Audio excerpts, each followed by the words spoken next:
2026 JEE mains ఫలితాలు వెలువడినటువంటి నేపథ్యంలో ఉత్తరాంధ్ర విద్యా వ్యవస్థలో కేఎంఆర్ విద్యా సంస్థ అత్యుత్తమైనటువంటి విజయకేతనం మోగించింది. జాతీయ స్థాయిలో జేఈఈ మెయిన్స్లో ప్రకటించినటువంటి ర్యాంకులలో 113వ ర్యాంక్ సాధించారు. అదేవిధంగా 343 ర్యాంకు, 113వ ర్యాంకు జలగం నాగమానాష్, అదేవిధంగా 343 పొన్నాడ వరుణవేదన్ 343 ర్యాంక్ సాధించారు.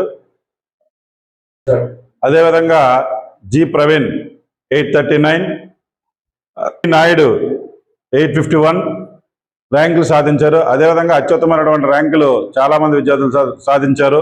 10,000 లోపు ఉన్నటువంటి ర్యాంకులు కేఎంఆర్ విద్యా సంస్థ చదివినటువంటి విద్యార్థులు సుమారు 26 మంది పైచిలకు ర్యాంకులు సాధించడం జరిగింది. ఈ ఉత్తమమైనటువంటి ఫలితాలు సాధించినందుకు అధ్యాపక బృందానికి, విద్యార్థులకు, తల్లిదండ్రులకు అందరికి కూడాను కేఎంఆర్ విద్యా సంస్థ తరఫున ధన్యవాదాలు తెలియజేసుకుంటున్నాను.